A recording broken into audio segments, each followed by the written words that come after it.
કેમ છો વિદ્યાર્થી મિત્રો? પ્રકરણ 3ના ઇન્ટ્રોડક્ટરી વિડીયો બાદ લાંબા સમય પછી આપણે મળી રહ્યા છીએ. આપણો આજનો ટોપિક છે 3.1 વિદ્યુત રાસાયણિક કોષ. કેવા કોષને વિદ્યુત રાસાયણિક કોષ કહેવાય? કે જે કોષ રાસાયણિક ઉર્જાનું વિદ્યુત ઉર્જામાં રૂપાંતરણ કરે.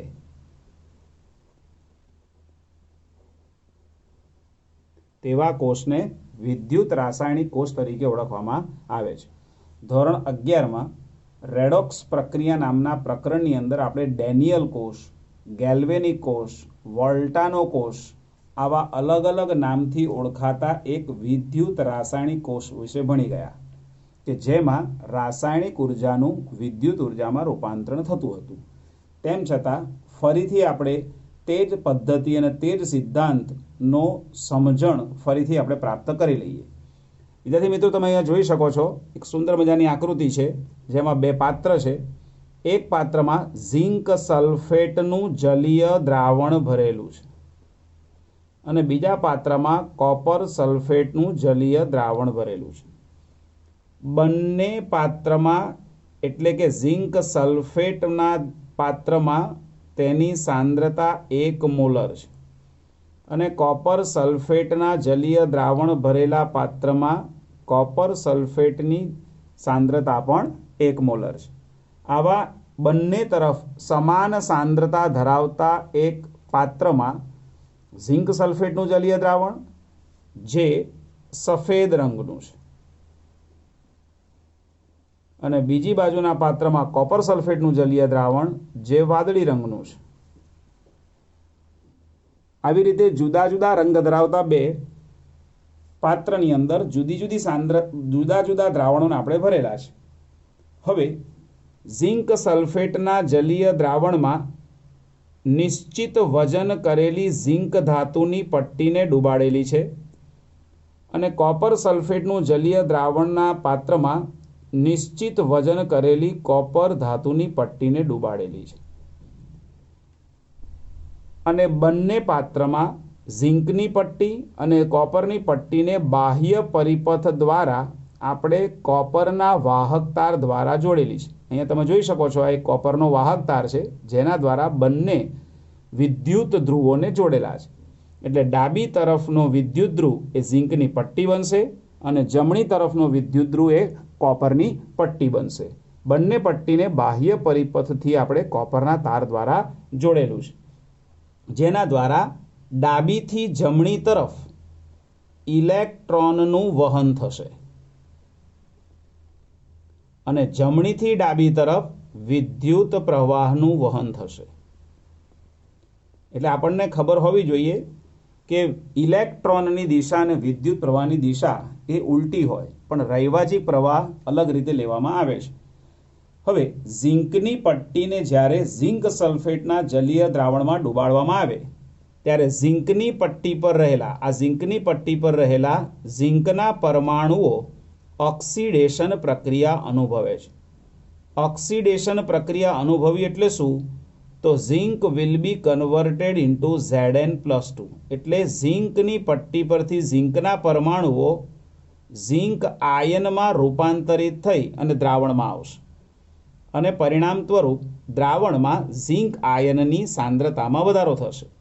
જ્યારે ઝિંકના ઓક્સિડેશનથી મુક્ત થયેલા 2 ઇલેક્ટ્રોન બાહ્ય પરિપથ દ્વારા ડાબી બાજુથી જમણી બાજુ તરફ 2 ઇલેક્ટ્રોન વહન પામી જમણી તરફની કોપરની પટ્ટી ઉપર આવશે.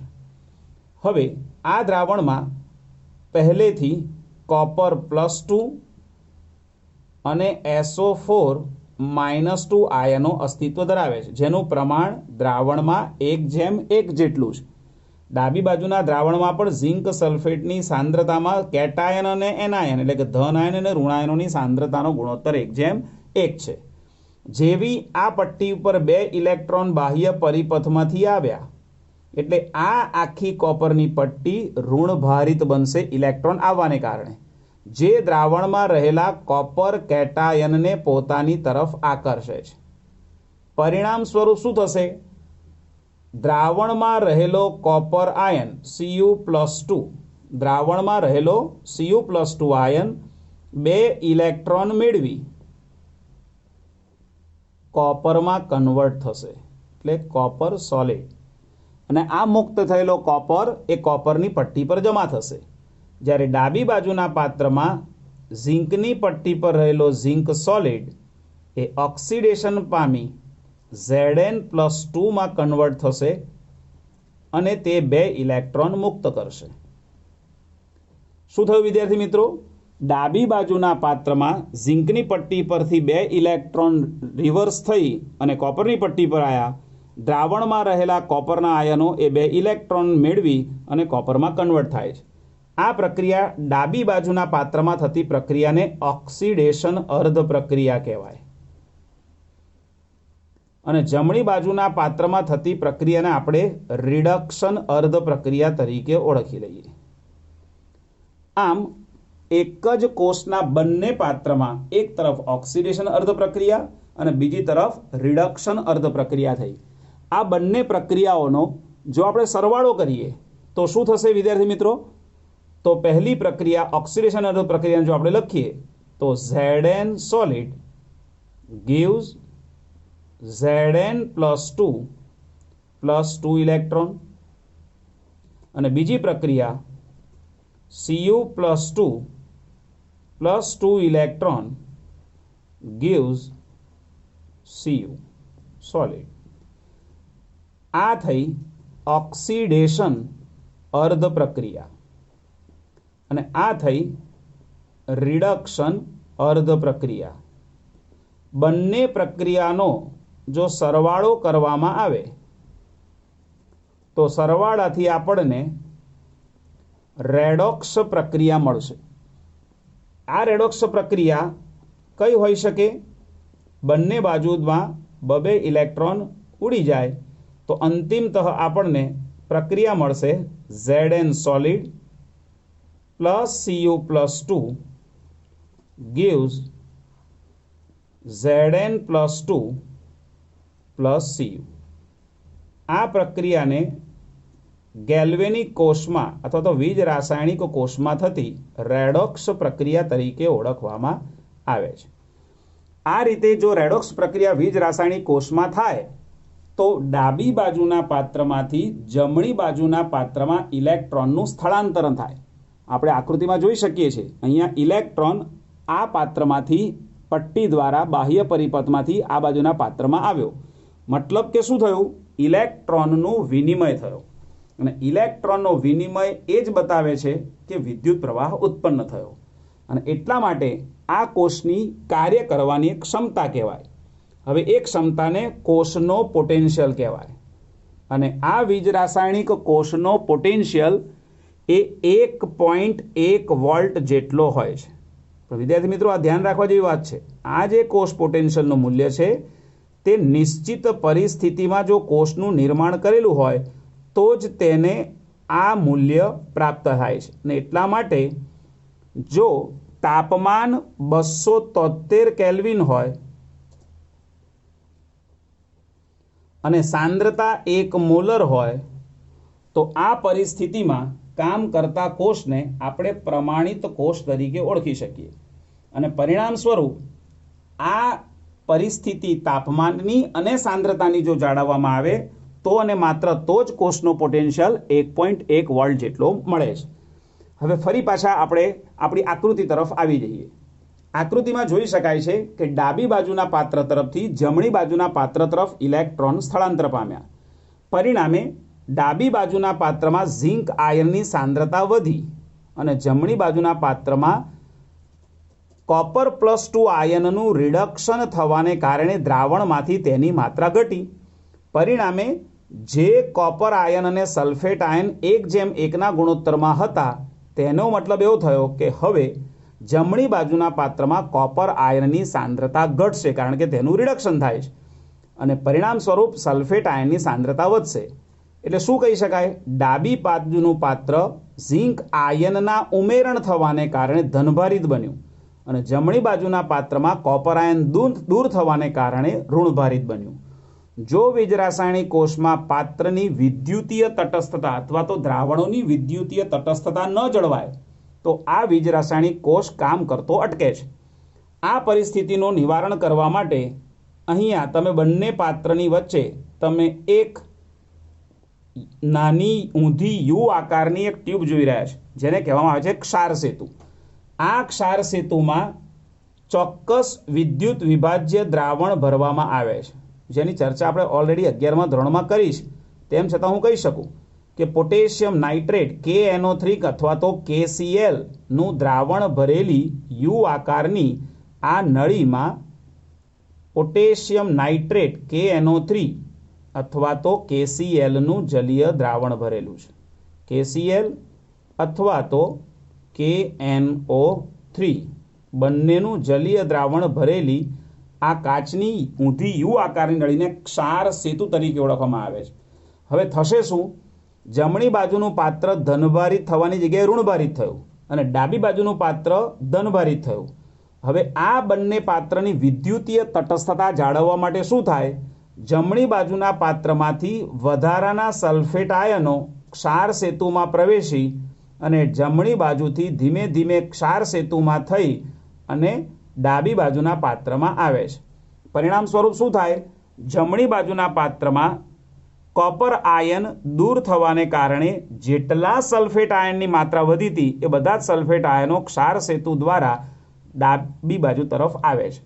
પરિણામે ડાબી બાજુના પાત્રમાં ધન વીજભારનું પ્રમાણ ઘટે છે, કારણ કે ઋણ વીજભાર ધરાવતો સલ્ફેટ આયન આવ્યો.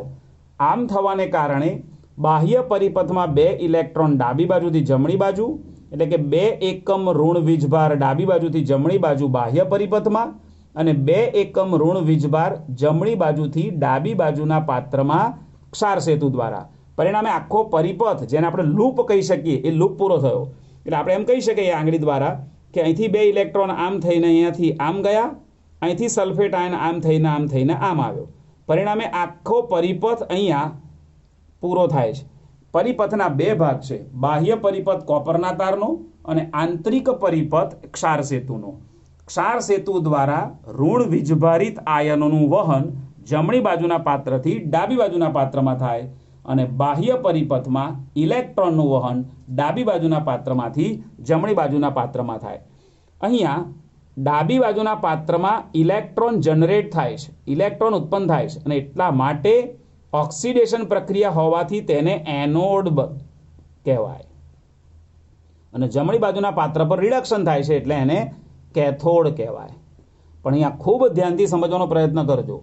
આપણે પરંપરાગત રીતે એનોડને ધન ધ્રુવ અને કેથોડને ઋણ ધ્રુવ લઈએ છીએ, પણ આ વીજ રાસાયણિક કોષ છે, અહીંયા એનોડ પર ઇલેક્ટ્રોન જનરેટ થાય છે અને એટલા માટે એનોડ પર નેગેટિવ ચાર્જ ઇલેક્ટ્રોન જનરેશનના કારણે અને અહીંયા કેથોડ પર પોઝિટિવ ચાર્જ, કારણ કે ઇલેક્ટ્રોનનું ધન આયન સાથેનું મિલન થવાથી તે ન્યુટ્રલાઇઝેશન થાય છે.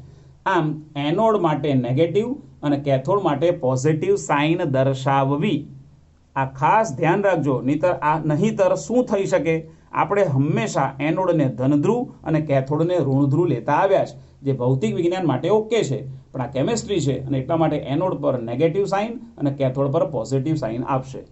આ રીતે ઉત્પન્ન થયેલા વીજ રાસાયણિક કોષની જો સાંદ્રતાના મૂલ્યો અને તાપમાનના મૂલ્યો નિયંત્રિત પરિસ્થિતિમાં હોય તો તેનાથી ઉત્પન્ન થતો કોષનો પોટેન્શિયલ એ 1.1 વોલ્ટ જેટલો હોય છે અને તેને કોષ પોટેન્શિયલ તરીકે ઓળખવામાં આવે છે. આ વીજ રાસાયણિક કોષનો પોટેન્શિયલ 1.1 જેટલો હોય છે, જેને કોષ પોટેન્શિયલ તરીકે ઓળખવામાં આવે છે. હવે આવા વીજ રાસાયણિક કોષ જ્યારે કાર્યરત હોય ત્યારે અનંત સમય સુધી આ કોષ કાર્યરત રહી શકતો નથી. કેમ? તો કે જમણી બાજુના પાત્રમાં કોપર આયનો પટ્ટી પર જાય છે અને સલ્ફેટ આયનો ડાબી બાજુના પાત્રમાં જાય છે. એક સમય એવો આવશે કે જમણી બાજુના પાત્રમાં કોપર સલ્ફેટમાંથી કોપર +2 અને સલ્ફેટ આયનમાંથી SO4-2 બંનેમાંથી એક પણ આયન હાજર નહીં હોય. પરિણામે માત્ર પાણી થશે અહીંયા અને પરિણામે આયનોની ગેરહાજરીને કારણે કોષ કાર્ય કરતો અટકે છે. આવા કોષને જો પુનઃજીવિત કરવો હોય તો શું કરી શકાય તેની ચર્ચા કરવા માટે આપણે બીજા પેજ પર સ્વિચ ઓવર થઈએ, જેમાં આપણે 3 અલગ અલગ પરિસ્થિતિની ચર્ચા કરીશું. વિદ્યાર્થી મિત્રો, તમે એક સાથે 3 ફિગર જોઈ રહ્યા છો. 3 ફિગર ગેલ્વેનિક કોષ એટલે કે વોલ્ટાનો કોષ એટલે કે વીજ રાસાયણિક કોષનો જ છે. પરંતુ અગાઉ આપણે જે વીજ રાસાયણિક કોષ વિશે સમજ્યા તેનાથી એની વધારે સમજણ પ્રાપ્ત કરવા માટે તુલનાત્મક અભ્યાસ કરવા માટે આપણે એક સાથે 3 ફિગર લઈને સમજવાનો પ્રયત્ન કરીશું. આપણે અગાઉ ટોપિકની અંદર જે આપણે વીજ રાસાયણિક કોષ વિશે શીખ્યા તે વીજ રાસાયણિક કોષ અહીંયા તમને બતાવેલો છે. ઝિંક સલ્ફેટનું પાત્ર, કોપર સલ્ફેટનું પાત્ર, ઝિંકની પટ્ટી એનોડ, કોપરની પટ્ટી કેથોડ, ક્ષાર સેતુ, પરિપથ. ખાલી આને બાહ્ય પરિપથને સમજાવવા માટે એક ફ્લોચાર્ટ તમને આપવામાં આવેલો છે. અહીં તમે જોઈ શકો છો કે આ ક્ષાર સેતુમાં સૌ પ્રથમમાં બાહ્ય પરિપથમાં વિરુદ્ધ પોટેન્શિયલ લાગુ પાડીએ અને ધીમે ધીમે ધીમે આપણે જો વધારતા જઈએ તો કોષનો પોટેન્શિયલ પણ ધીમે ધીમે વધતો જશે. એટલા માટે એવું કહી શકાય કે શરૂઆતની આકૃતિમાં, પ્રથમ આકૃતિમાં, એ આકૃતિમાં એનોડ ઝિંકનો છે અને કેથોડ કોપરનો છે, જેનો ઈ એક્સટર્નલ, જેને આપણે કહીએ બાહ્ય પરિપથનો કોષ પોટેન્શિયલ ધીમે ધીમે 1.1 વોલ્ટ કરતાં ઓછો થશે. જેમ જેમ કોષ કાર્યરત થતો જશે તેમ તેમ તેનો પોટેન્શિયલ ઘટતો જશે. બાહ્ય પરિપથમાં કોષ કાર્ય થાય એટલે કોષનો પોટેન્શિયલ ધીમે ધીમે ઘટતો જાય. અહીંયા તમને જે 2 એરો બતાવેલા છે તે પૈકીનો પ્રથમ એરો જે ડાબી તરફથી જમણી તરફ બતાવે છે તે ઇલેક્ટ્રોનનો વહન માર્ગ બતાવે છે. અગાઉની આકૃતિમાં પણ આપણે તે જ જોયું છે. અને જમણીથી ડાબી બાજુનો જે પ્રવાહ માર્ગ બતાવે છે તે વિદ્યુત પ્રવાહ I બતાવે છે. એટલે અહીંયા પણ તમે જોઈ શકો છો કે ઇલેક્ટ્રોનનો ગતિમાર્ગ અને વિદ્યુત પ્રવાહનો ગતિમાર્ગ એકબીજાની વિરુદ્ધ દિશામાં છે. અહીંયા જો પરિપથના માર્ગમાં જો એમીટર કાં તો વોલ્ટામીટર જોડવામાં આવે તો આપણને તેમાં પરિપથમાં પ્રવાહની દિશા આ તરફની જોવા, ઇલેક્ટ્રોનની દિશા તમને ડાબીથી જમણી તરફ જોવા મળશે. હવે મજાની વાત એ છે કે જો એક્સટર્નલ પોટેન્શિયલ બાહ્ય પરિપથની અંદર ચાલુ જ રાખીએ તો ધીમે ધીમે બાહ્ય પરિપથનો પોટેન્શિયલ વધતો જશે. અહીં તમે જોઈ શકો છો, અહીં જે પરિપથમાં જે પોટેન્શિયાલિટી માટેની જે રચના બતાવી છે એમાં આપણો એરો શરૂઆતમાં છે, પછી ધીમે ધીમે એરો આપણે ખસેડતા ખસેડતા આ બાજુ લાવ્યા છે અને પછી ધીમે ધીમે ખસેડીને સૌથી છેલ્લે અંતિમ પરિસ્થિતિ, જ્યારે પરીક્ષાની અંદર આપણે ફિગર ડ્રો કરીએ ત્યારે દોરવામાં ખાસ ધ્યાન રાખજો. પ્રથમ અને દ્વિતીય આકૃતિ કરતાં તૃતીય આકૃતિ તદ્દન ભિન્ન છે અને એટલા માટે મેં શરૂઆતની અંદર 3 ફિગરની અંદર એક સરખી પરિસ્થિતિનું વર્ણન કર્યું છે.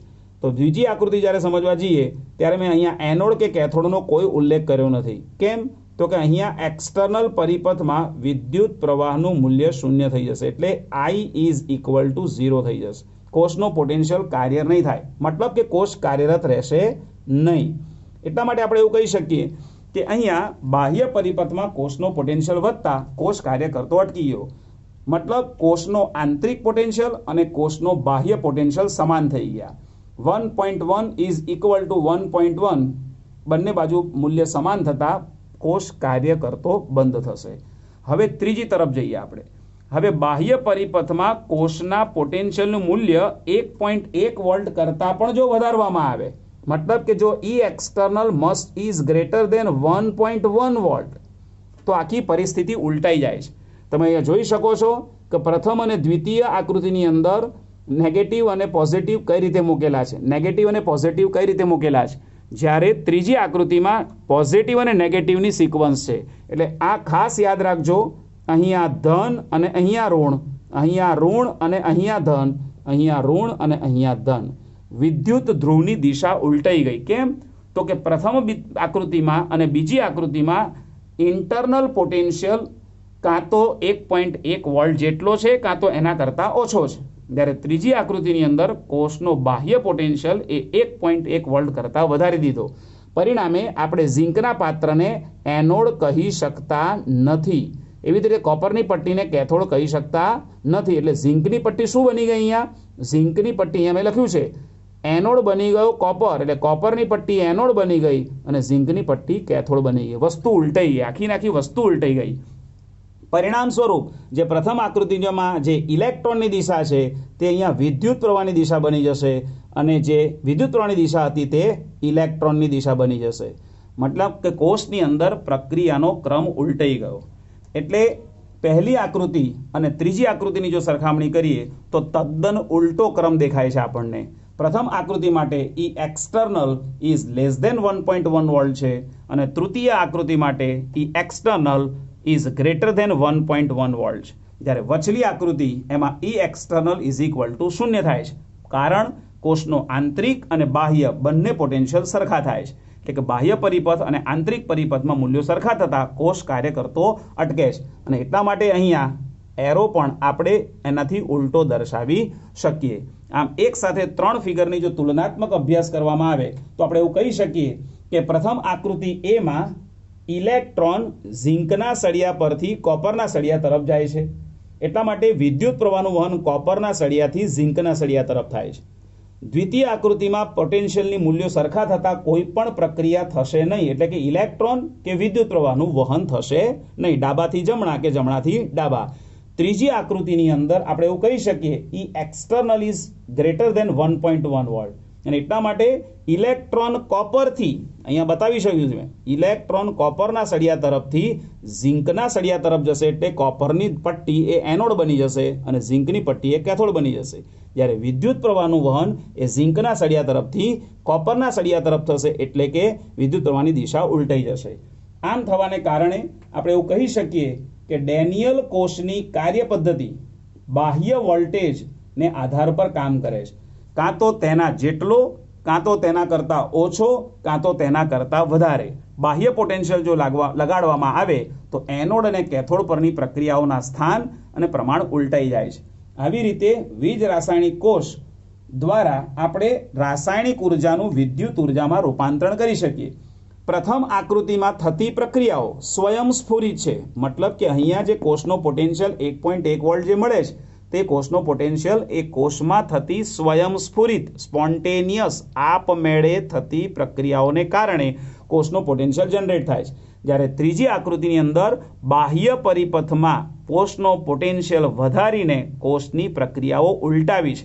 મતલબ કે ત્રીજી પ્રક્રિયા એ આપમેળે થતી પ્રક્રિયા નથી. પ્રથમ અને તૃતીય પ્રક્રિયાની જો સરખામણી કરીએ તો આપણે કહી શકીએ કે પ્રથમ પરિસ્થિતિમાં થતી પ્રક્રિયા એ આપમેળે છે અને તૃતીય પરિસ્થિતિમાં થતી પ્રક્રિયા આપમેળે થતી નથી. જ્યારે વચલી પરિસ્થિતિમાં પ્રક્રિયા જ થતી નથી, કારણ કે પોટેન્શિયલ બંને તરફ સરખા છે. આમ આપણે કહી શકીએ કે વીજ રાસાયણિક કોષ દ્વારા શું કરી શકાય તો કે આપમેળે થતી પ્રક્રિયાઓના ઉપયોગથી ઉત્પન્ન થતી ઉર્જાનો ઉપયોગ આપમેળે ન થતી પ્રક્રિયાઓ માટે કરી શકીએ. એટલે એક એ સેક્શન છે, એ પાર્ટ છે એ સ્પોન્ટેનિયસ રિએક્શન્સથી મળતી એનર્જી છે અને સી પાર્ટ છે એ નોન સ્પોન્ટેનિયસ રિએક્શનથી મળતી એનર્જી માટે છે. આમ જેટલી પ્રક્રિયાઓ સ્વયંસ્ફુરિત હોય તેના દ્વારા મળતી વિદ્યુત ઉર્જા એ પાર્ટ એ ગણાય અને જેટલી પ્રક્રિયાઓ સ્વયંસ્ફુરિત નથી તેને પરિણમવા માટે જે પરિસ્થિતિ ઊભી કરવી પડે તેને પરિસ્થિતિ સી કહેવાય. આમ રસાયણ વિજ્ઞાનમાં ખાસ કરીને વિદ્યુત રસાયણ વિજ્ઞાનની અંદર એ અને સી આ બે પ્રકારની પરિસ્થિતિઓના સમન્વયથી રાસાયણિક ઉર્જાનું વિદ્યુત ઉર્જામાં અને વિદ્યુત ઉર્જાનું રાસાયણિક ઉર્જામાં રૂપાંતરણ કરી શકાય. પ્રથમ આકૃતિ એ સૂચવે છે કે રાસાયણિક ઉર્જાને કારણે વિદ્યુત ઉર્જા મળે છે અને ત્રીજી પરિસ્થિતિ સૂચવે છે કે વિદ્યુત ઉર્જાને કારણે રાસાયણિક પ્રક્રિયા પરિણમે છે. આમ બંને પરિસ્થિતિ એ રસાયણ વિજ્ઞાન માટે સૂચક છે, જેની ચર્ચા આપણે અગાઉના ટોપિકમાં આપણે કરીશું.